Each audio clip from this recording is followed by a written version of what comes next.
Start.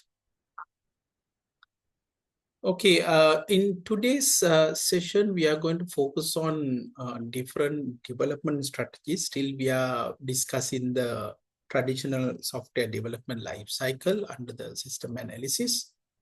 Mainly, we are going to discuss or focus on the decision of whether you are going to develop in-house the software or whether you are going to buy it. The topic right now today is although we talk about the software development life cycle, many of the times organizations have multiple choices nowadays.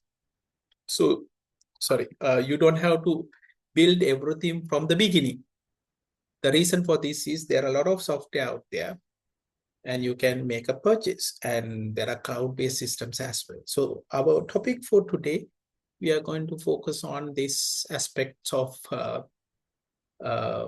cloud-based software, as well as whether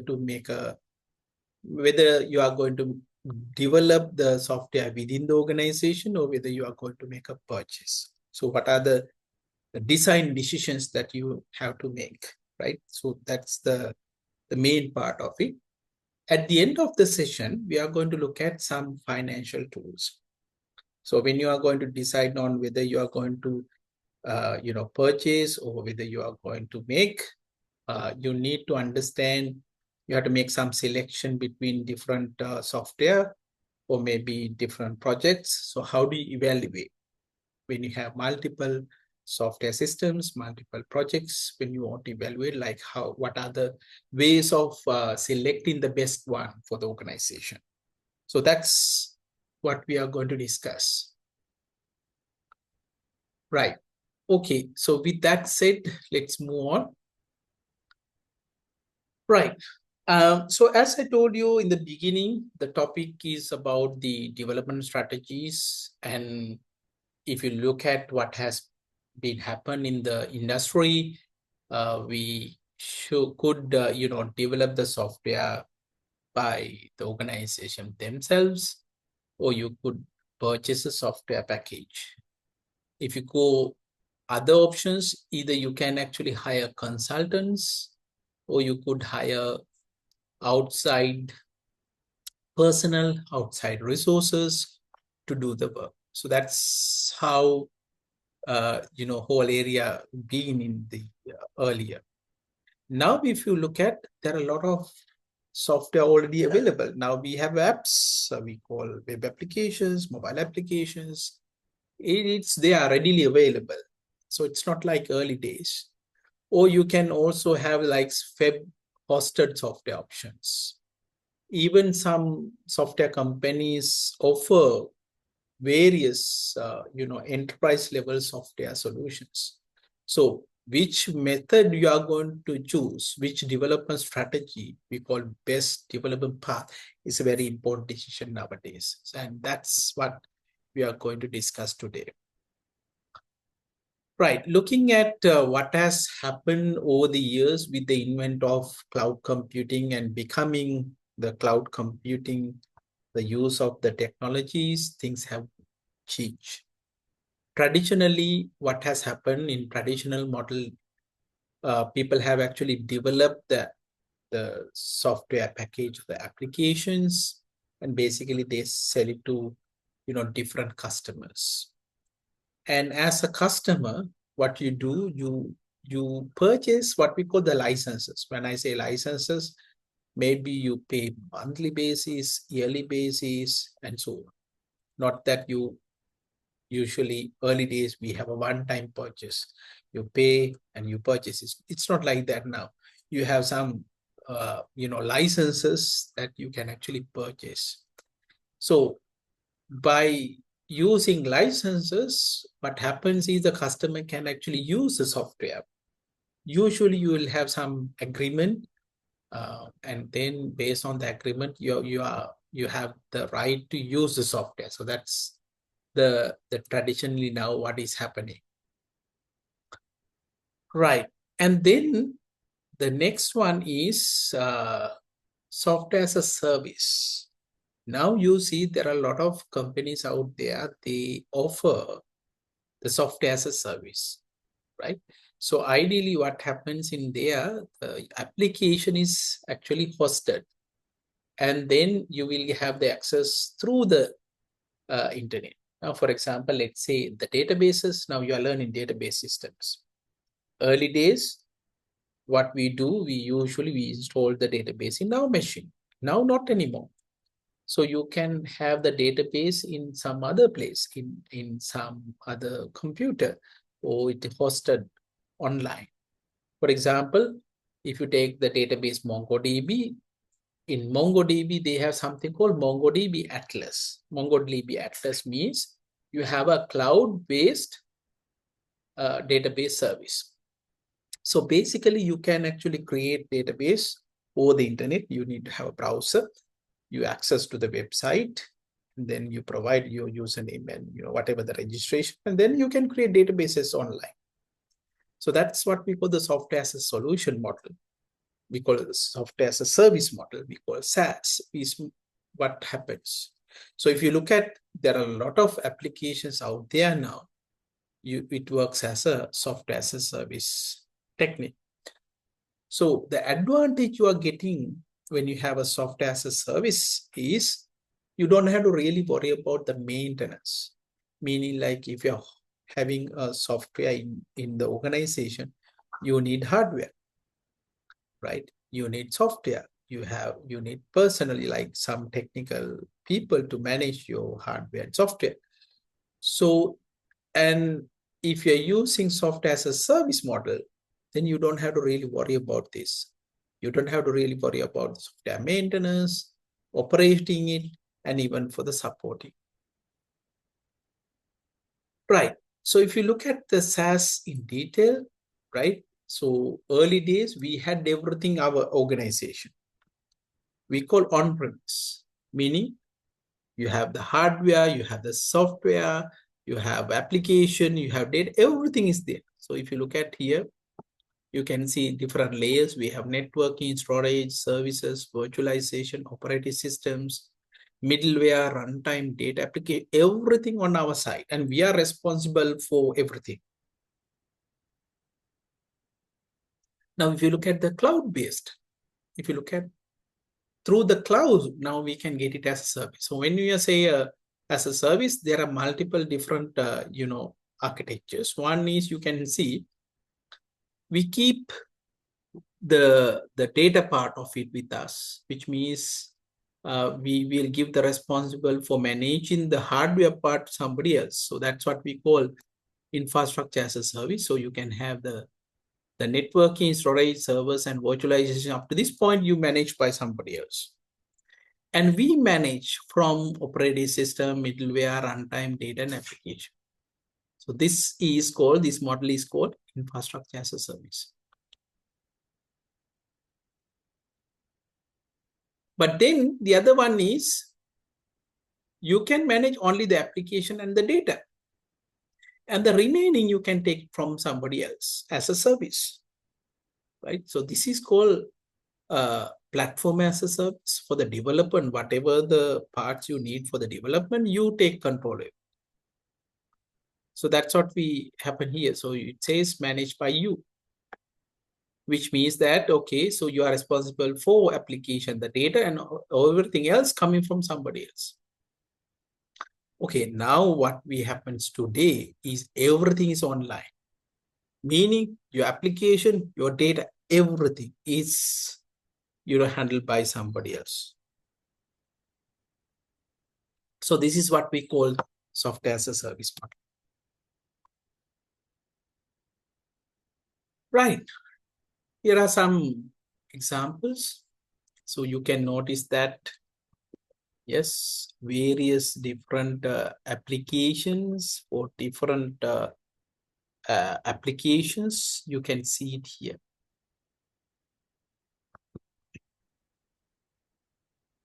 So for example, let me pick some of these. So you can see that in the middle, what we have is a software as a service. So there are software for productivity. There are specialized software. There are some enterprise management software. Productivity meaning when you are working, when you're developing and software application, for example. So there are like, tools that comes under, productivity category. So you can focus on the individual productivity, a per person at a time, team productivity when you want to collaborate with multiple different people, for communication, and also the workflows. So you can notice here, MS Office, Google Workspace, they are individual, productivity tools. Then if you use like Confluence, ClickUp, you might have noticed this. So these are like the tools developed for having teams in place and you are working as a group. Then you have communication, like something like Zoom we use. Then workflows, we use something like Zapier. This is only a productivity tool. Then you have specialized, services for developing website, e-commerce solutions, customer relationship management. Then if you look at enterprise management level, then you have various different, sections. You have finance, HR, procurement, supply chain, and so everything you can now find some applications.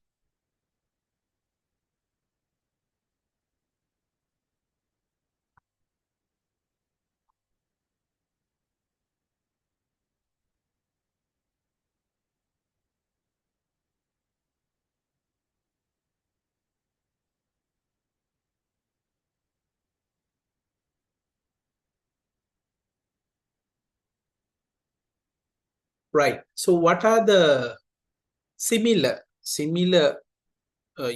applications?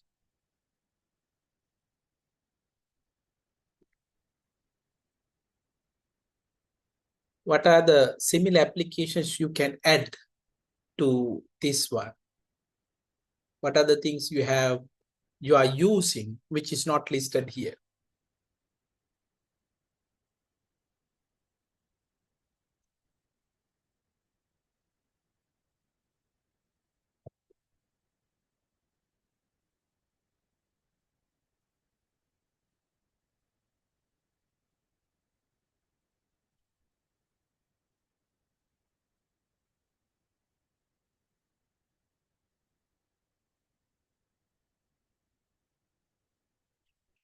Okay, maybe I can post.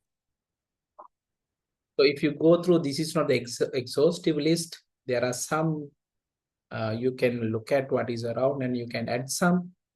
For example, team and productivity, we have set of tools. Asana is something that we can add if you want to add something which is missing. Communication, as I already told you, you can use Microsoft Teams, right? We have under the enterprise management finance. Okay, most of the things, yes, we have everything, I guess. Then HR, what are the values we have? Okay, there are many others. Procurement, supply chain, and even legal admin. Right. Then we have commerce, e-commerce, web. For the website development and all, we can use Wix. So these are some of the software already available. Okay, so now that we have got about some examples, let's continue our discussion. The fundamental idea of SaaS, software as a service, is instead of you are going to have your own, software, right? We can use it, the software in a hosted environment. And then you need simply a simple web browser to access everything, right? Through the internet, and from the using the web browser, then you can access everything that you need from SaaS type, software. So ideally we say online rented products. That is the term normally we use. Right.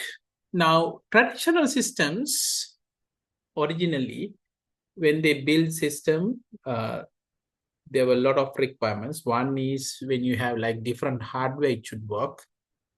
So that's why I say it should function in various hardware and software environments. Yes, first hardware, then software, right? And also, like if you have an old system, we say legacy systems, right? Your system should support those as well. And then you work within the company and also within the company networks, right? So this is how the traditional system actually function. Now, internet-based one, what has happened when we have the internet and internet-based systems, right? It's just beyond the communication, right? And if you look at large organizations, they use a lot of web-based applications, web-based systems, right? Uh, the advantage you are getting from this is they are scalable. Whenever you need to increase or the decrease, it could be done dynamically, less dependent on the hardware software. And finally, more adapting to outsourcing the operation and support software applications, right? So the development of web-based is very beneficial, but then you have a lot of risk as well. Right. So in traditional system development, we have system design and that particular uh, area, you focus on the compatibility issues in existing hardware and software platforms. Basically, you have to support whatever the software already existing. Then when the systems are designed, right, you will work on, the network.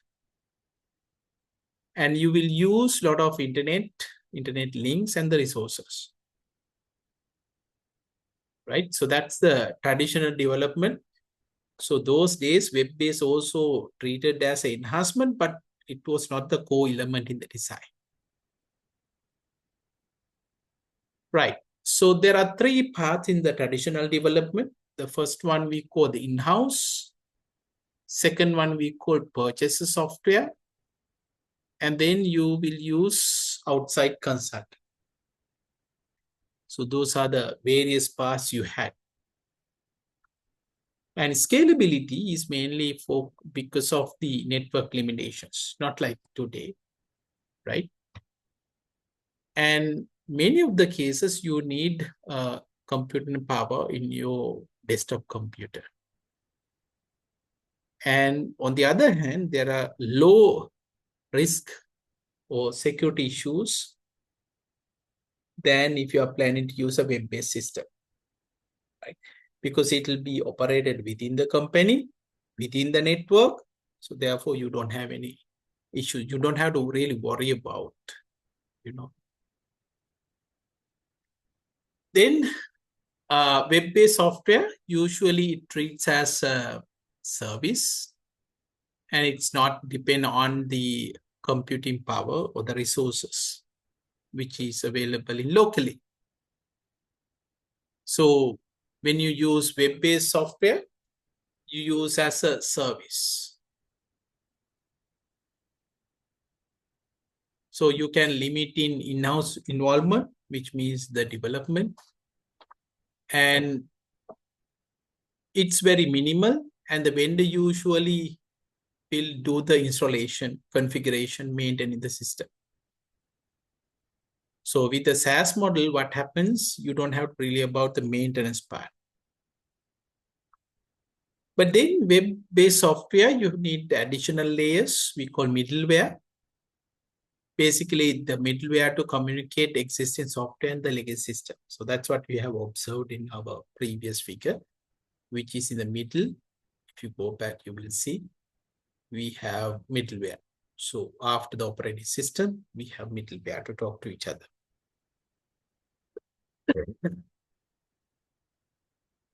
Right. Now, in web-based development environments, they are developed and delivered through internet-based frameworks. Usually nowadays we have Google App Engine or AWS Lambda. So these are the ways that you can actually use internet-based frameworks. And ideally, once they do this, they use the web as a platform. So therefore, this will be easier to scalable. Whenever you have a grow in number of users, you can easily cater them. At the same time, you can run in multiple different hardware environments. So large firms, they tend to deploy web-based systems as enterprise-wide software solutions. So you can have things like customer relationship management, order processing, and materials management. In web-based software, you will use, okay, sorry about this, we already discussed that part. Yes.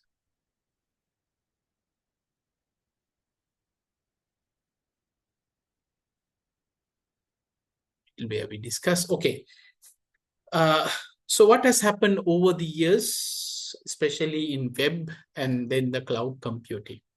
So here we talk about something called Web 2.0, which is known as the second generation of the web, and which is basically focused on the people's collaboration, interact, and share information. And based on the use applications, right? So we can actually get the number of users or how they have access, modify, and exchange the data. And remember, this is also enhance the interactive experiences we discuss. So we have not just one website, we have other things like wikis, blogs, social network applications. So all these are like elements in the Web 2.0. Then we have cloud computing, right? So cloud computing basically promise to give you online software and data, right?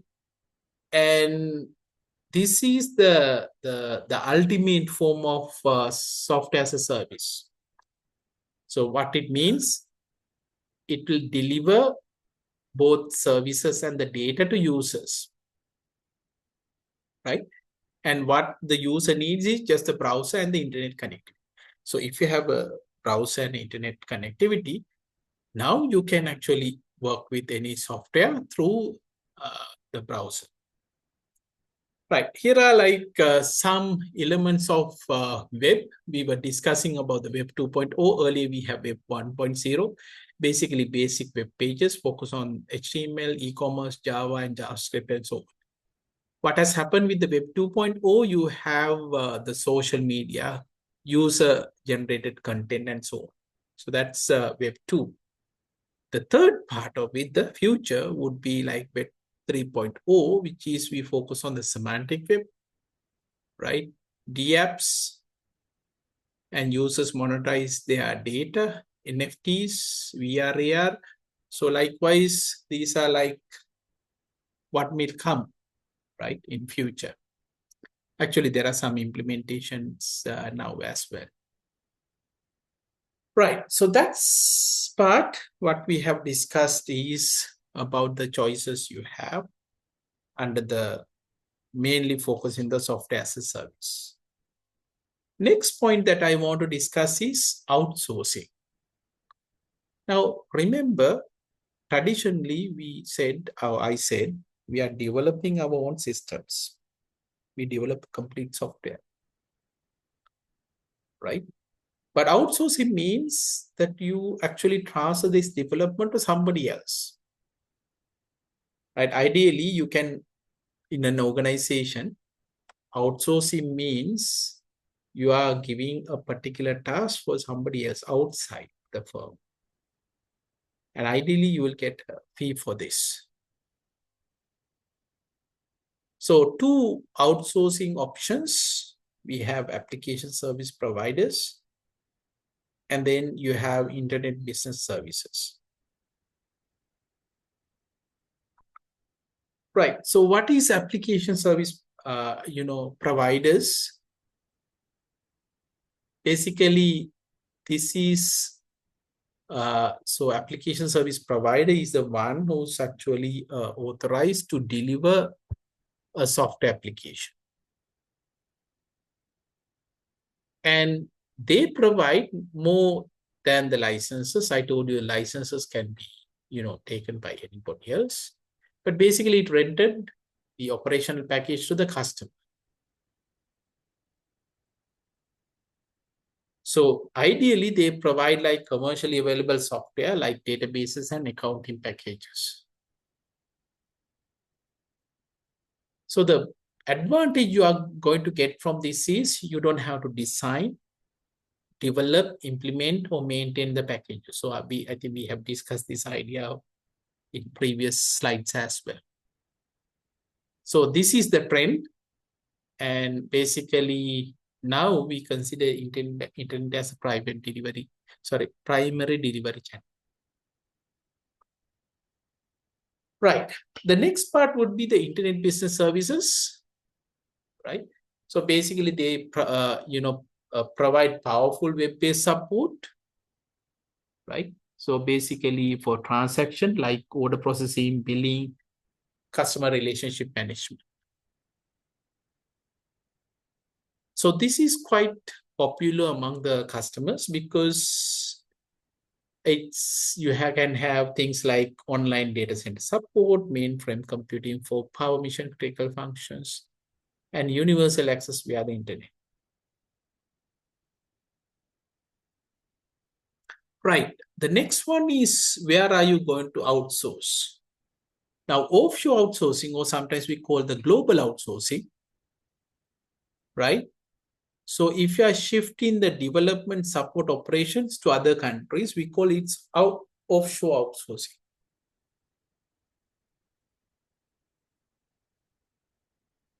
So basically, when it comes to IT related work, so you see it's increasingly goes to or shift to the other countries. And that's the idea we call the offshore outsourcing here. Next, you can actually develop the software within the organization. So what we have discussed early slides, we discuss about outsourcing, giving it to somebody else. So that's one way to do this. But of course, right, you can decide and develop your own systems. This is called in-house software development, right? Other option is you can purchase it, right? You can purchase it as a software application with or without modifying it. If there are drastic changes, yes, you can actually negotiate with them and then change it. But remember, the most important part is when you're evaluating the total cost of ownership. In short, we say TCO, right? So that means the cost consideration, you have to take care of everything.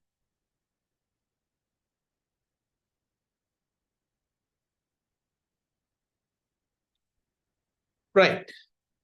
Now that we have discussed about the initial stages, that is planning, analysis, as I told you earlier, now the decision is whether you are going to develop in-house. So this is where the place we have in-house.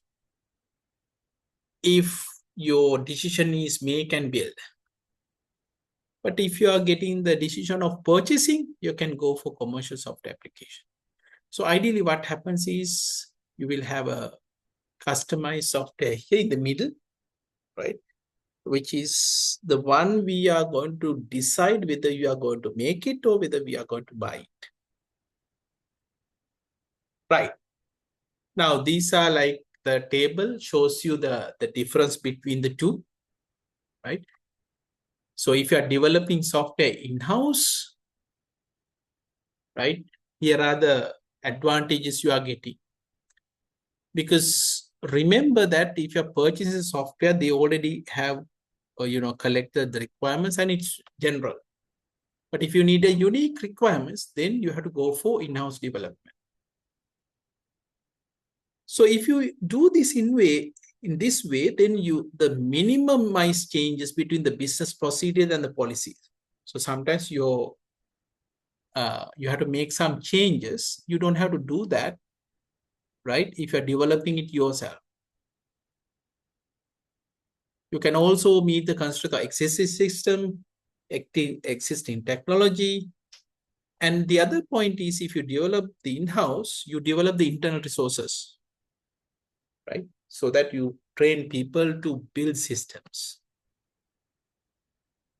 At the same time, since you are developing by yourself, you have security requirements, and ideally it will be unique. If you purchase the software, of course, it costs very small amount compared to the development cost and need less time to implement. And also you can also expect the reliability and performance.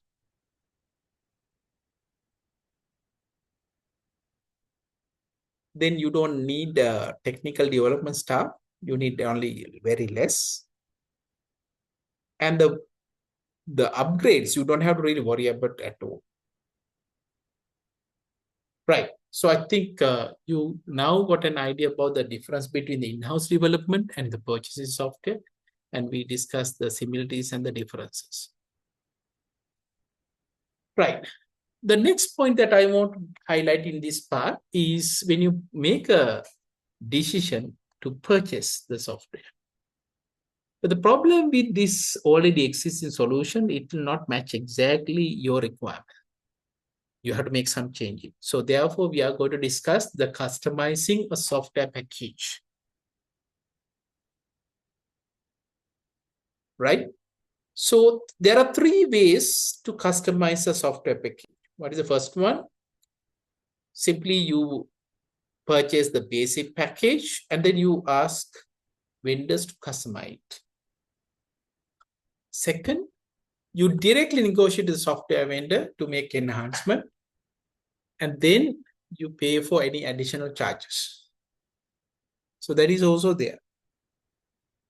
Third point, you can purchase a package and make your own modification. The third option you have, if you're deciding customizing a software package.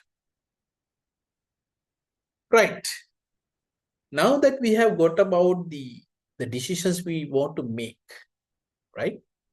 We need to now understand about how do you select, when you have multiple projects, which one is the best one, right? Before that, you need to understand something called total cost of ownership or TCO. So what is TCO? Now, TCO means your direct costs, acquisition cost, and indirect expenses, right? What are the examples? Direct cost.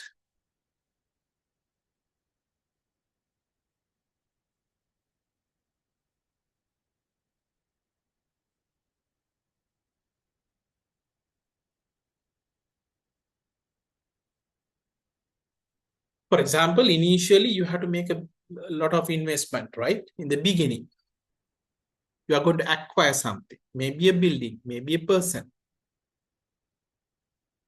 That's one way to do this. Second way is actually you can check for ongoing support and maintenance. So remember that when you are doing something similar to this, at least you get several alternatives. It's very, very important. So also don't look at just the number, right? Sometimes you will get a very low, and then maybe they might not even help us, right? But one thing I want to stress here, TCO, total cost of ownership, is very, very important. Right. Now that we discussed the basic ones, we are going to discuss now financial tools. I told you now we need to decide when you have multiple different options, which one you are going to select. So under this, I'm going to talk about three financial tools: payback analysis, return on investment, and NPV. Let me start with the first one, payback analysis, right? Now, paying back is sometimes you borrow money from some of your friends and then later you get it. So the payback means you make a, pay something and then you are getting the benefits, right? We call cost and benefits. Right? Basically, how long it will take to the system to pay for itself. Now, second one is called return on investment. So return on investment, we basically compare the total return with the total cost, not in like the previous one. I will explain with an example. We call net present value, right? And basically you focus on the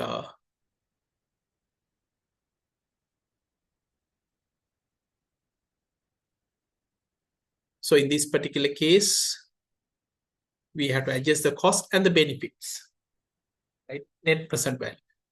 So now what we are going to discuss in this part is whenever we have like some intervals, right? So the value that you read right now, right, might not be enough. So that's what we discuss about the net present value. Okay, so let's look at some examples, right? So we are going to look at some examples, but before that, okay, now you know that whenever you work on something, you have two parts, cost and the benefits. So here is the checklist where you have to, what you are supposed to do, right? If you're asked to do something similar to this. First one, you have to list each development strategy. What are the strategies we discuss? Either whether you are going to develop by your own, whether you are going to purchase it, whether you are after purchasing, whether you are going to, like, let's say, rewrite, revisit. Second point, and identify all the costs and the benefits, right? So you have to write down both the cost and the benefits, not just cost is enough. The benefit you are getting. Third, future growth and need for scalability. When you have millions of users and it keep on increasing, you have to increase the resources as well. And you have to include support cost and the hardware and software. Then analyze various software licensing options, including fixed fees and the formulas. Next, apply the financial analysis. Then you compare each of these alternatives. And then finally, you prepare.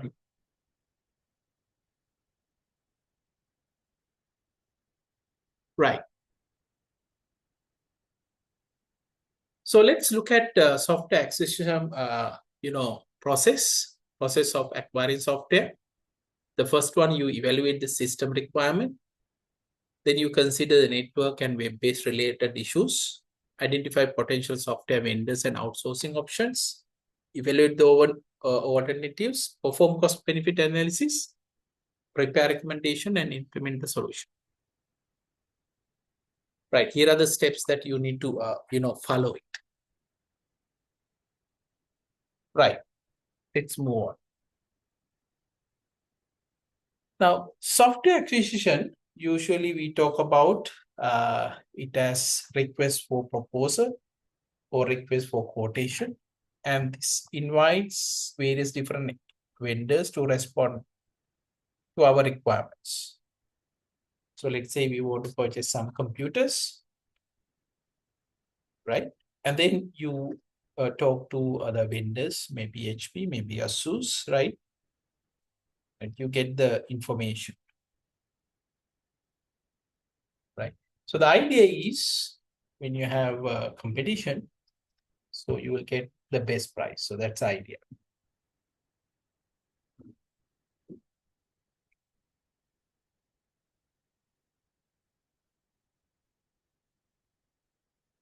So now we are going to, going from analysis to the design phase. So we started with the system requirements, right? And then you propose some solutions.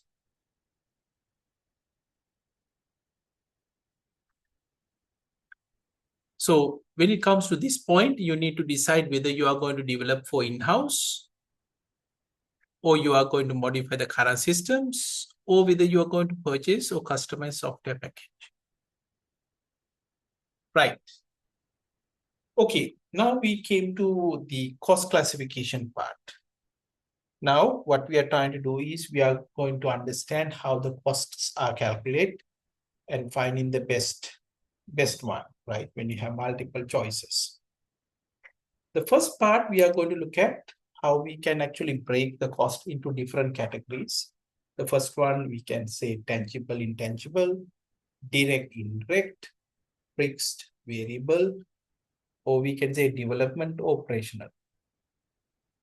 Right, let's go through one at a time. So we have tangible and intangible, right? So if you take a salaries of your employees, it's a tangible cost. But if you say, okay, customer dissatisfaction, it's very difficult to measure. How do you measure this? Right? So tangible and intangible. Then we have direct and indirect. So what do you mean by direct? So the cost directly related to the development of software system. So if we have a project team and then if you consider their salaries, that is directly relevant, right? We call direct costs. So what are the indirect costs? We also call overhead expenses.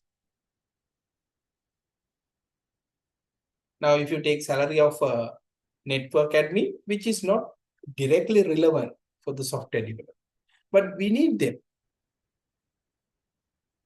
And if you're like renting out like copy machines, even the insurance expenses, they comes as indirect cost.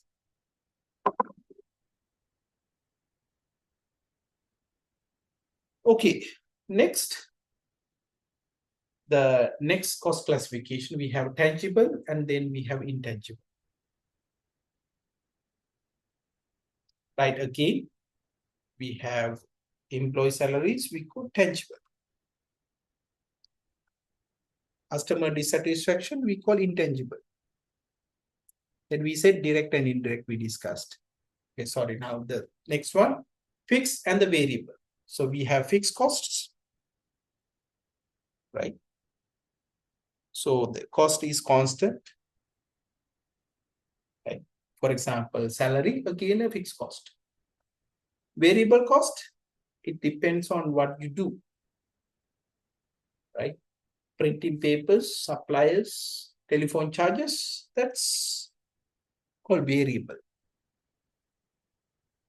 Then we have the import one, development and operation, right? Development mean, right?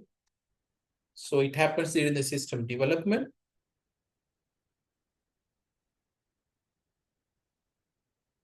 So everything relevant to this, we call development cost, particular system you develop.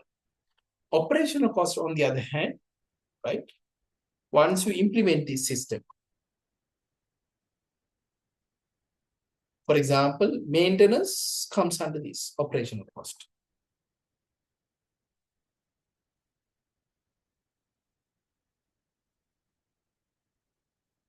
But remember, some costs can applicable for many categories.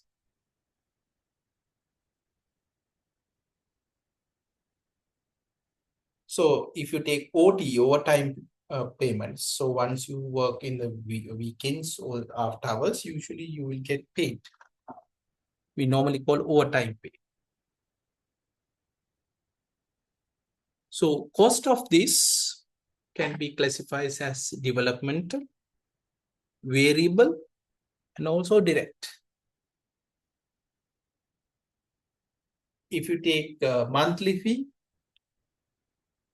then this is considered as operational, nothing to do the development of system. Then it's fixed monthly fee, and it's an indirect cost because it's monthly fee for the website will not directly relevant for the software development.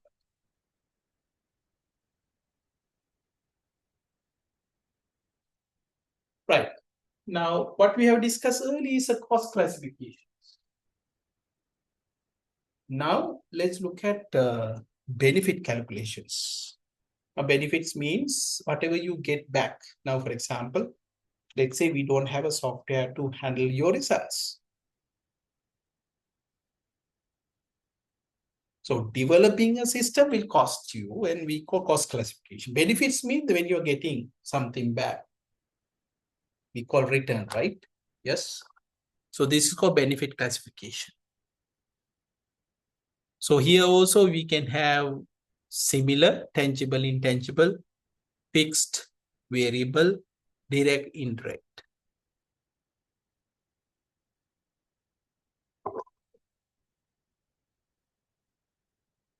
Right. What are the categories we have? We have positive benefits, basically increase revenues, improve services, right? So once you have developed the information system, because of that, this is called positive benefits. We can talk about information availability, flexibility, faster services. So all these are called positive benefits. Second, we have cost avoidance benefits.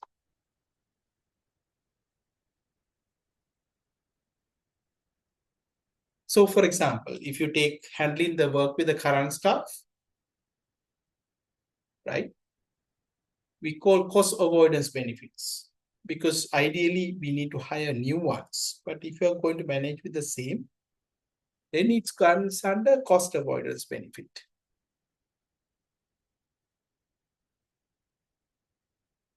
Right. Okay, so that's the first part.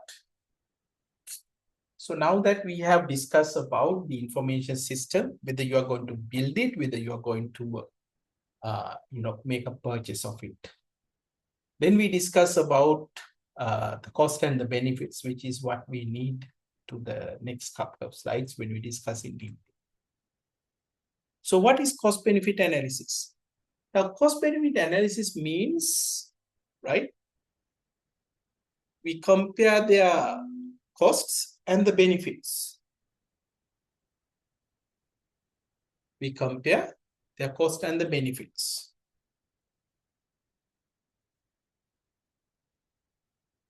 So as I told you earlier, developing, you have to spend money on it. It's a cost. But then it improves the efficiency. That is a benefit. So you need to identify this.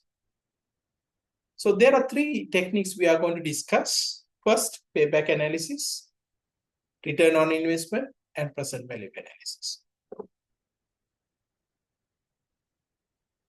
Right. Payback I already told in briefly in one of the previous slides. Right. So as I told you earlier, payback meaning how long it will get the information system to pay itself. So what I mean by this is, let's say you're spending money on developing an information system. So it's a cost, right? So when you get the benefit, you are getting a return. So when this is going to equal the amount of money you spend to the benefits you get, right?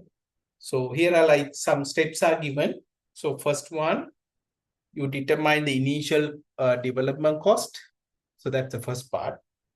Then annual benefits. Then you determine operating costs, and then you find the payback period.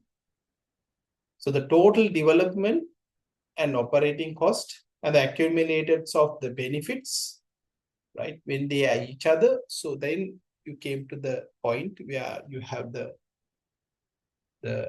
time it takes to pay him back.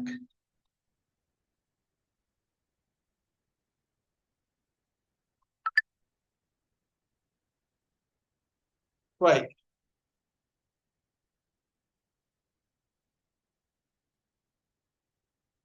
In this graph, what you notice is the costs. So what do you notice here?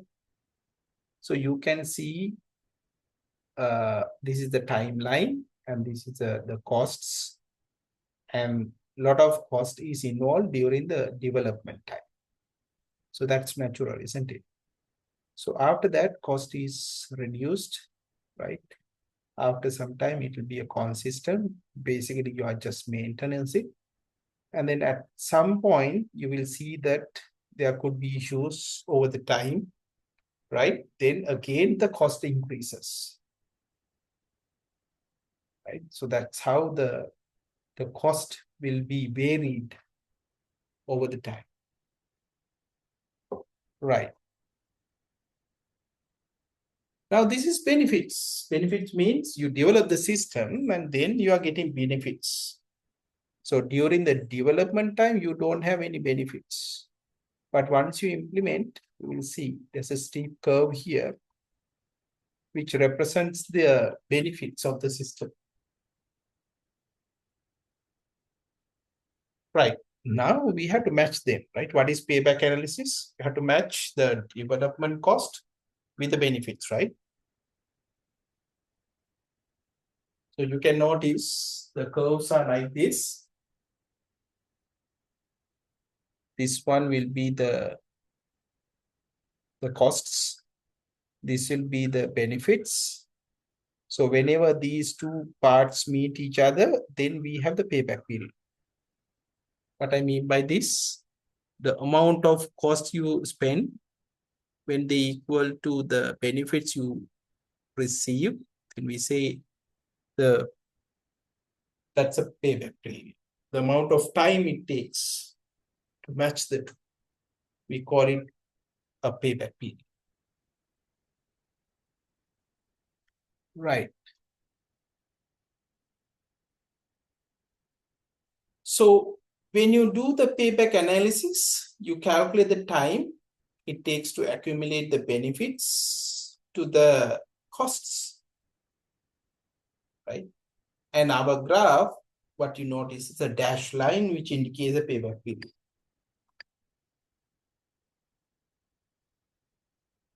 Right. Now, I have a small exercise for you.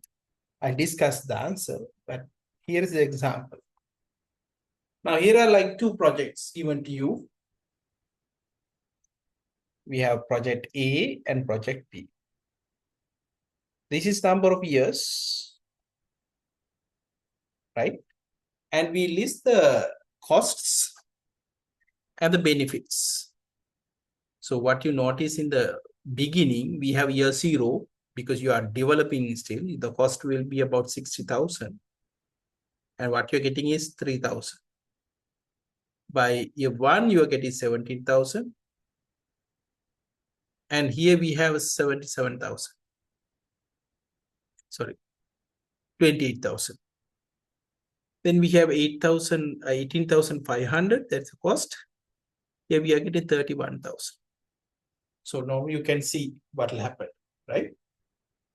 Now look at the two and see whether you can identify the payback period.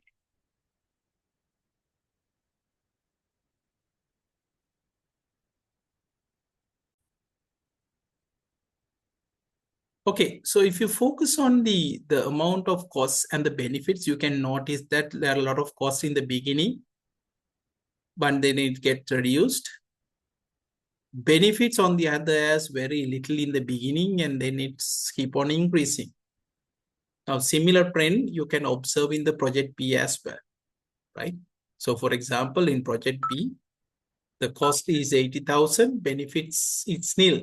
So no benefits in during the first year. Right. Now, we have to perform basically the payback analysis, meaning that we have to find out when the cost meet the benefits. Right. Now you can notice here simple two graphics which shows you using Excel, right? They have put down all the cost and the benefits. And then you can see that in both cases, project A and project B, right? The costs and benefit means between year 4 and 5, right? Actually, project A, it's very near to year 4, whereas project B, it's a middle of 4 and 5, right?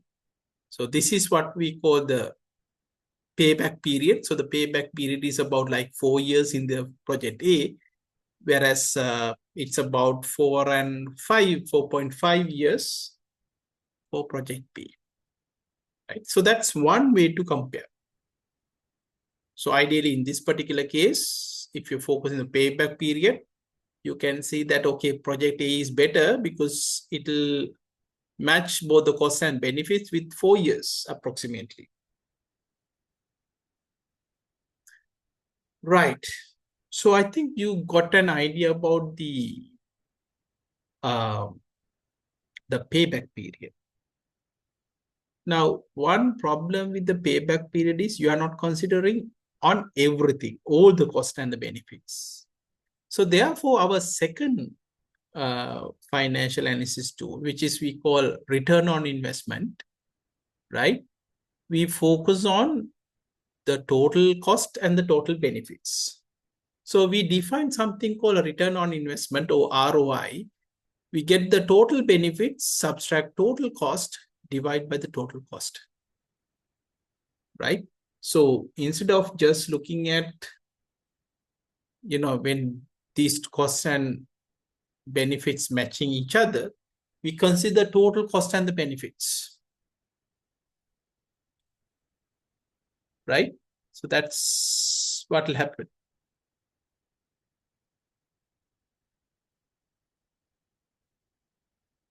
Right. Can you first take down the equation? Because we are going to calculate the ROI for project A and project B. Can you take down this? So what you have to do is, given the values, okay, focus on the total benefits and the total cost and get the difference and divide by the total costs.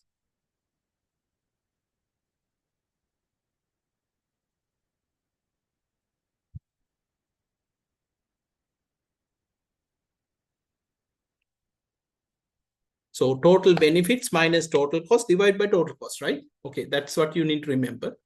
Now let's calculate. I'm going to go back again. Yes, can you calculate ROI? So ROI, we say ROI for A is, we have 213,000 minus 181,000. That is the total benefits divided by total cost divide by, okay, 181,000. So that is this ROI. For the project B, we have 330,000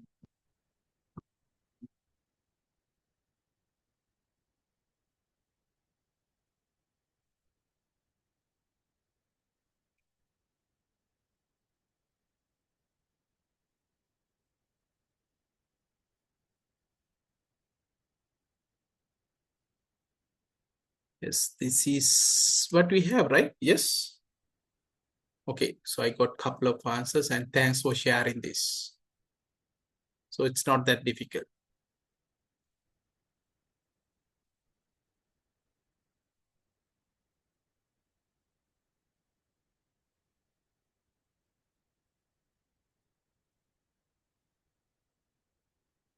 Okay, so I think most of you got the correct answers. Good. Basically, in return on investment, We are not just going to match the cost with the benefits, which is called the payback period, but instead we talk about the total benefits minus total cost divided by total cost. So for the project A, it will be a 17.7 as a percentage. Similarly, for project B also, if you do the same, you are getting 33.3%. So which one is better? Okay, without knowing this, you can say, okay, the project B is better, 33%. Okay, but actually, this is not how we evaluate the projects. If you use return on investment. So in this particular case, ROI analysis, right? Ideally, we have two values. Project A is 17.7, and then project B is 33.3, right? So ideally, okay, so yes, you can argue say the B is better, but ideally, companies usually define a minimum ROI value. So for example, let's say we decide the minimum ROI 15, then project A, both project A and B meets the criteria. So remember that, right? It's not just what is better. It depends on the minimum ROI value you specify. So if you say the minimum ROI is 15%, then both A and B is better. But you can actually use it to ranking projects. And of course, the project is better than project A. So that's obvious. Okay. So now with that, we discuss two financial techniques, right? We are going to work on this. Now, one of the issues with the return on investment is we don't talk about the timings, right? So the timing information we are not going to discuss with the ROI. So that is a disadvantage at some point, and this is what we are going to discuss in the next representation. So the third representation,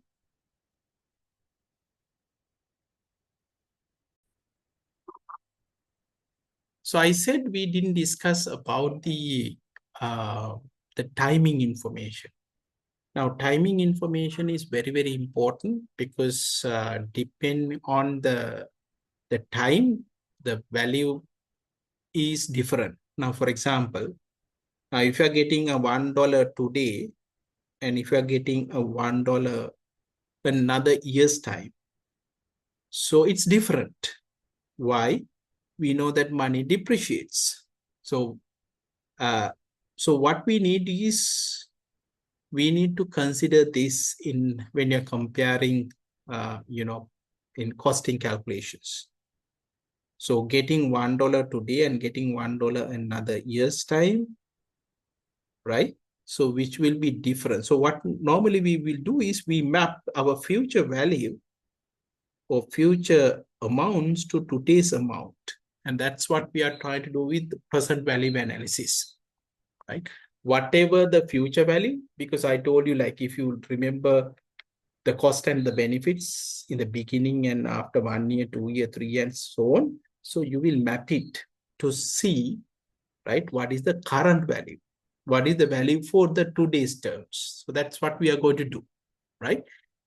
Now you can actually calculate, there are some equations as well, but in this particular case, let's give me some, tables are there to present this information. And this is called present value tables. So let me briefly discuss what these present value tables are. Right, now, remember that appreciation or depreciation, you have some interest rates. So this is like, you can think it as some discount rates. You can think of that one, right? And this is the periods. Now, what I mean by this is to get one after 1 year. This is what it means. So to get one after 1 year, right, with the 6% discount rate, this is the amount you should have it today. So if you have 0.943 after 1 year time, with the 6% of interest, you will get 1. So they talk about in the dollars term here. So what they say is you will get a $1 after 1 year with a 6% discount rate. You have to have, today you have to have 0.943. Similarly, right, same thing. If you want to get $1 after 10 years with the 6% discount rate, you have to have, right, 0.558 today. So that's what it means. When the discount rates are higher, the amount of money, right, you need to have today will be a very small. For example, you can see here. So if you have 0.270 today, with the discount rate of 14 after 10 years, you'll get 1. So we get values like this. What we are trying to do is when you have a future amount, to map the value to today's amount, we are going to use these numbers. So I hope you get that information. So let's look at this example. So if you want to find out the present value for $1 at 12%, so you can go to the table. So this is the 12%, and this is 5 years. You will see it will be 0.567. So if you have 0.567 today, after 5 years with the 12% discount rate, you'll get 1. So that's what I have mentioned it earlier. So in this particular case, if you want to find it for 3,000, simply what you have to do is you get the present value, multiply with the present value, and then you will get the answer. So here right now we get 1,701. So what it means, if you have 1,701 today with the 12% for 5 years, you'll get 3,000. So that's what it means. Okay, make a note of this. Now remember, when you're looking for your future values, you map it to today's values. Of course, you have to decide on the discount rate, and then you can actually compare.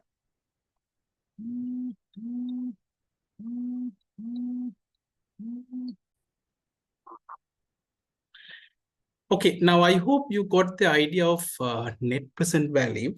And in this particular case, what you have noticed is whenever you have future amounts, we'll map it to the present values. That's what we do. So when we are asked to perform present value analysis, we have to adjust, we call time adjust the cost and the benefits. So you can go to the table and you can pick the value, and then you have to multiply with the amount to time adjust the benefits and the costs, right? And then you actually accumulate everything. Then you can find out the total present values and the benefits. So once you do this, if the value has a positive value, then we say it's economically feasible, right? At the same time, we have higher the better.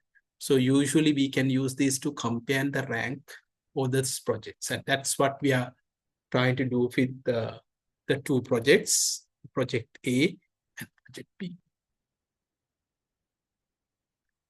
Right. So let's see how we can actually perform the net present value analysis for project A and project B. In this particular case, we have to first look at a percentage value.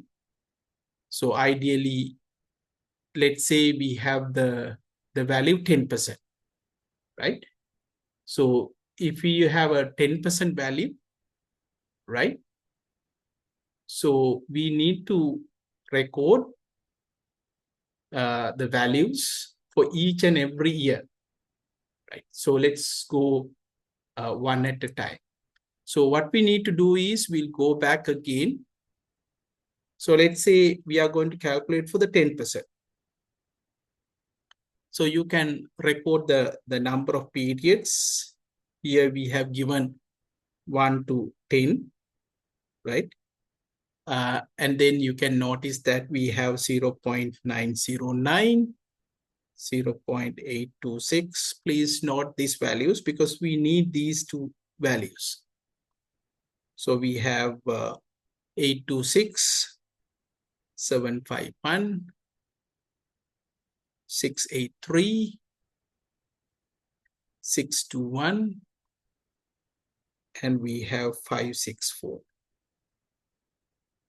right? And 0.513 and so on. So basically, you can focus on these numbers. Now we'll go to the projects as well. Now we have to map all these costs and benefits, right? We have to multiply with these values. So I will show you how to do this for project A, and then you can try with project B, right? Now, first of all, there's no change of the cost for the 0th year. So it will be 60,000, right? Because it's the same year. So there's no change of the cost. But if you take like 10%, the discount rate, right? So what we try to do here is, I will put the rate first. So the rate will be 1, right? For the 0, there's no change. But then for 1, we have 0.909. That's what I said. Then for 2, we have 0.826. So let me do the first two ones, right? So that means this is the cost and this is the rate. We are assuming 10%, right? We said 10%. Now we have to adjust, right? We have to adjust the values. What I mean by this is, now if you multiply 60,000 by 1, it will be 60,000. Then 70,000.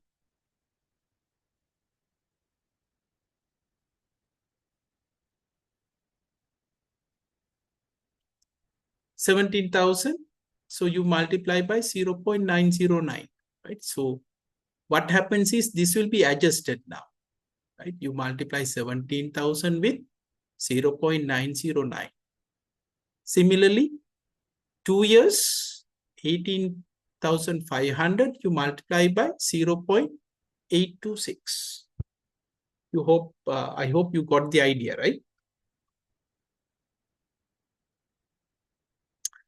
Okay, maybe you can write a spreadsheet, put down all these costs and the benefits, put down all the net present values, right? Multiply and then add all the values together and see whether it's a positive or whether it's negative. If it is a positive, we normally call it feasible.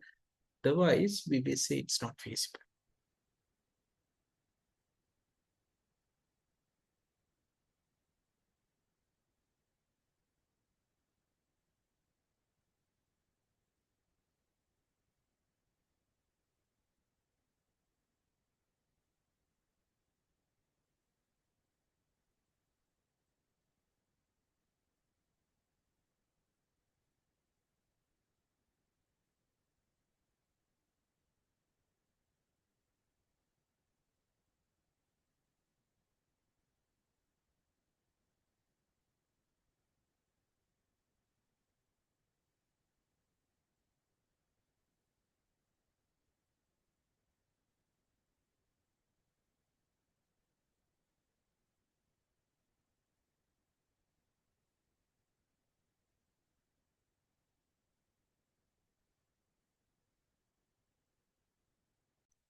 So you got the point.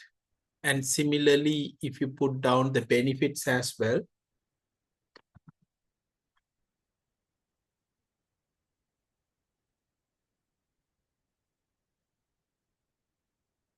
we have 3,000, 20,000, yes, 31,000, 34,000, 36,000, 39,000 and we have 42,000, right? Now we have adjusted benefits.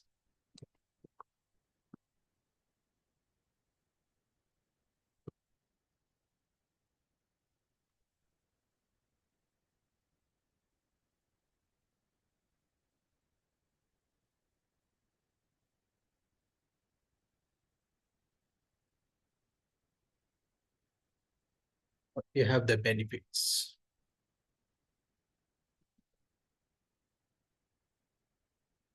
So then if you look at the, I said 564, let me check. Last discount rate.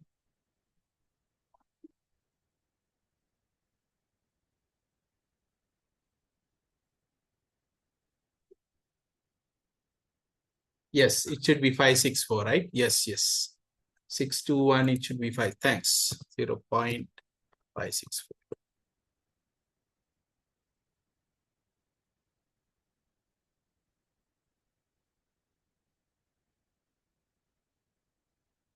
So the difference would be like, in this case, benefits.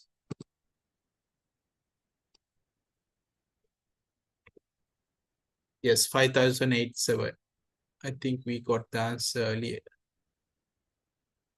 Yes, Eranga gave me the correct answer. Right. I think you got the point and what we did today, right? So basically, we discuss about a couple of things. We discuss about the deployment strategies, the choices we have in the implementations. You can traditional development. We can build the system yourself, right? And then we discuss about the purchasing options by yourself. Sorry, you purchase a software and then you make the modification. And then we also discuss some of the financial tools. Actually, we cover 3: payback period, return on investment, and then also we discuss present value analysis, right? So there's a small exercise, but I think we'll discuss in the next class. So with that, I will conclude the session for today and we'll be sharing the information, share the slides and everything in the LMS. Thank you guys. We'll meet next week then.